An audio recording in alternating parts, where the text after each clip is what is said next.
Happy Tuesday, guys. Today we're starting off with a CrossFit benchmark called Amanda, and I'm going to give you guys a home-friendly version of this one. There's quite a bit of different options that you can choose depending on what kind of equipment you have at home and what your progressions look like. So make sure you look underneath the video description to see the different variations for this workout. But this one is one I would recommend at home. It's pretty home friendly. You can probably find most of this at home to be able to do it with.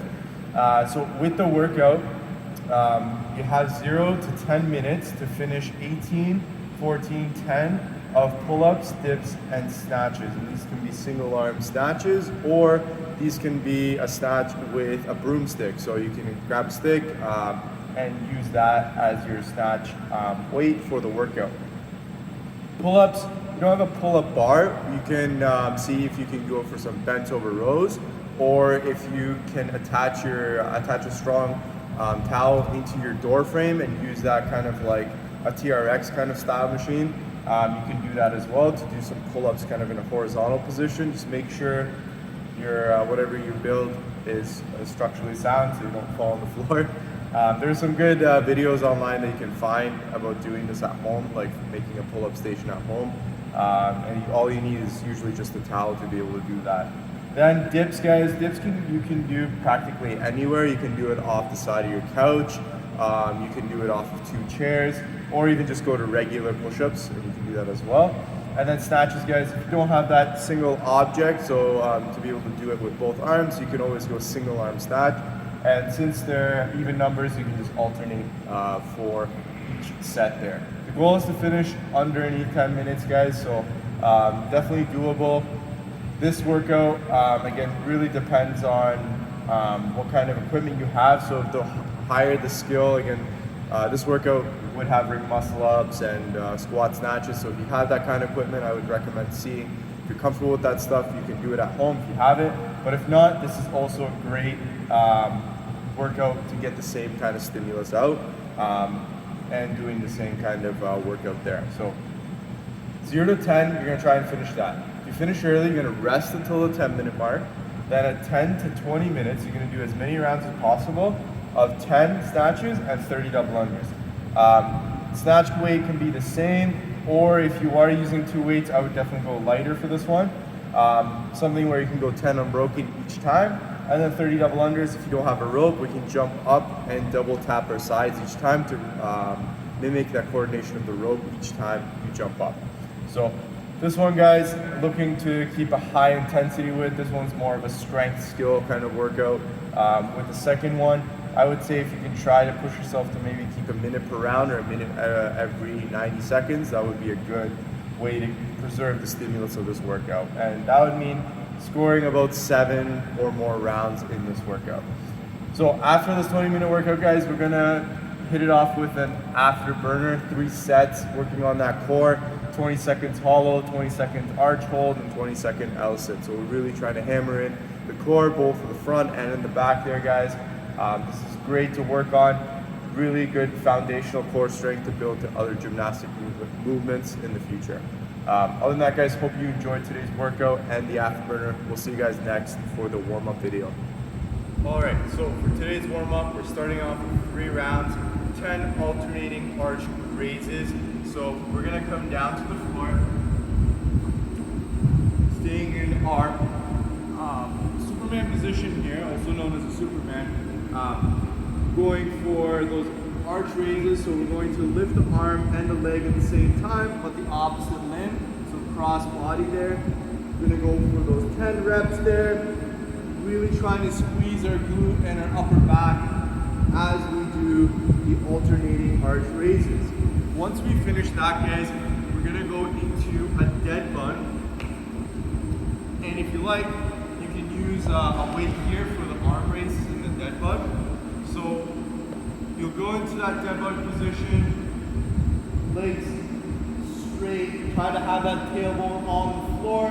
From there, you're just gonna be dropping that arms down, really trying to catch you in the core, in those lats as well. We're gonna be going for 10 reps here. As you do this, guys, I like to think about kind of squeezing the dumbbell together to really engage my lats as I'm coming down and up from that arm raise. As you do that, don't forget about your core. Keep it tight, keep the legs nice and straight, tailbone on the floor. Once you finish that, you're gonna go into 10 alternating reverse lunges. So if you want, use weight. I'm gonna show you guys body weight version for today. For the alternating reverse lunge, starting about a squat stance, you're gonna send that foot directly back, so don't bring it inwards or outwards. Bring it straight back into that lunge, chest up, knee, or shin is nice and vertical to the floor. I'm nice and tall. Then I'm gonna use that front foot to drive myself up forward. So I'm gonna lift myself up through there, trying not to use the back leg as much. We're trying to activate that hamstring, glute, and keep that core chain nice and tight as we do that. Once you finish that, we're going to repeat that for 2 more rounds of the alternating arch raises, those dead bug arm raises, and those alternating reverse lunges. Once we finish the 3 rounds, we're just going to do 1 set to prime that upper body. We're going to go for 20 wall squats. So this is my setup here, guys. I don't want to talk to the wall, so 10. This line right here is my wall. I want to start off maybe about a foot away, depending on what your mobility is like. You're gonna get your hands overhead, so pretend there's a wall here. I'm gonna get my hands overhead, and I'm gonna come down to the bottom of that squat, and then back up again. So we're really trying to use this to prime ourselves for the overhead squat. If you feel comfortable, you can keep a good tight core. Notice, and also avoiding that butt wink at the bottom. So if I'm coming down, my butt is kind of rounding down. If I can avoid that, then I can get a little bit closer to the wall, make it a little bit more challenging. So I can walk a little bit closer. Now I'm about half a foot away, still keeping my arms overhead, and then again going for that overhead squat, or that wall squat against the wall there. 20 reps there. Break it up, 4 sets of 5, or just do 1 break, just kind of play around with it. Good for mobility, great strengthening, opening up the hips and kind of mimicking that overhead squat position. Once you're done that, grab your PVC, broomstick, whatever object you have that will kind of mimic that bar. We're gonna go for 5 overhead squats. Biggest thing I like to say for the overhead squats, guys, is those scaps. When your shoulder blades, try to squeeze them together and slightly pinch them upwards. So we don't want to push them up where we're shrugging our shoulders, and we also don't want to just retract them. I want you to retract and slightly push upwards so we can stabilize that bar overhead in all its directions, okay? So to do that, guys, start with the PVC behind your back, get into your snatch width or overhead squat position width. That means just bring it to your hips. Bring your knee up. If your elbow bends, so let's say I'm here, my elbow's bent, I need to go wide enough that my elbows are straight, then that would be my ideal overhead squat position that you can work with for today. Once I'm there, PVC directly over top of the base of my neck. I'm squeezing my shoulder blades together and slightly pinching upwards, not overly, just a little bit. Elbows are locked out.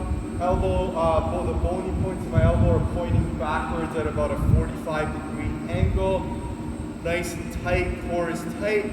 Now I'm coming down to the bottom of my overhead squat, looking straight ahead, holding that for 10 seconds, then coming back up. Obviously that was 10 seconds, but for your warm-up, I want you to hang out at the bottom 10 seconds, keep it light, feel that position out. If you need to go up a little higher in your squat, go for it.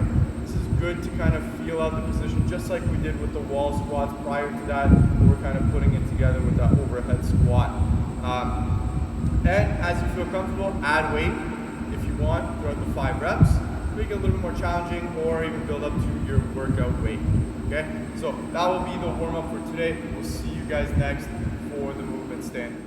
Start off with a bent over row. So in that bent over row, feet are hip width apart. Knees are perpendicular. Don't round your back, so flat back. If you're feeling tight, maybe you're up a little bit more, that's fine. If possible, drop down. From here, you're gonna row that bar, in my case, as close as you can to the body. So if I had a single object, I'm still thinking about nice and tight with my elbows, not to the body, but the back, to allow me to mimic that tight bar path that I can get with a PC pipe or bar.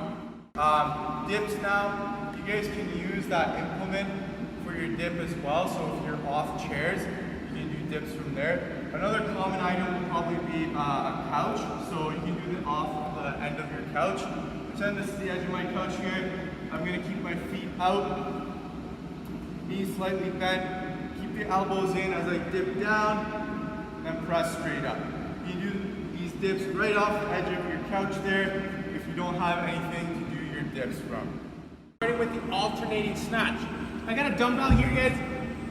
So, depending what you have at home, your starting position might be slightly different, okay? So, what I'm getting at is if I have a smaller object, I might have to squat down to reach it versus leaning forward and rounding my back.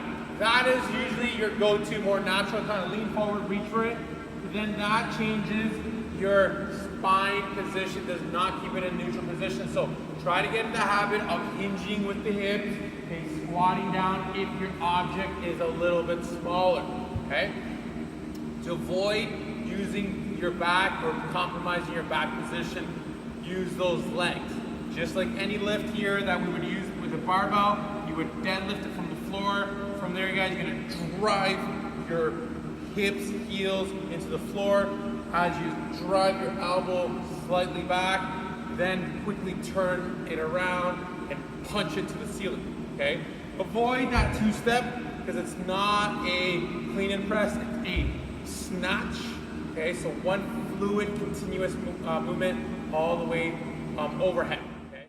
All right, hopefully you enjoyed that workout, guys. The afterburner for today is 3 sets, 20-second hollow hold, then 20-second arch hold, and then 20 seconds of that L-sit hold. So for the hollow hold, guys, as I mentioned before, a couple different ways to get into it. You can start straight off the ground and get into it. I like to get into that pike position first. Tighten my core so I feel engagement in my lower abs and my rib cage is pulled down. Legs are tightened together so I'm pushing them inwards and pointing them out as much as I can. Then I'm going to rock back, keeping that upper back off the ground, legs off the ground, hands can be on my side or just overhead. 20 seconds here, guys. Really try to keep that engagement and shape consistent throughout. After 20 seconds, I'm going to flip over, get into that arch hold. So same kind of concept. Reach out as much as you can. Keep the legs straight. Don't bend the knees or the elbows. Lift the chest up, then the legs up, holding for that 20 seconds. Once you're done, we're getting into that L-sit hold. Now, with the L-sit, if you're comfortable, you guys can go off of an object to kind of lift you up off the ground.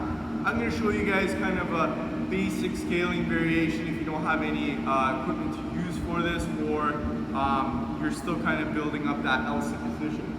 So we're going to work from that pike position today. For that L-sit here, legs nice and straight. With the hands, you can play around with how difficult you want to make it. You can be right by your sides or right out in front of you. You're going to keep the legs together, lift the legs up, and hold that for the 20 seconds.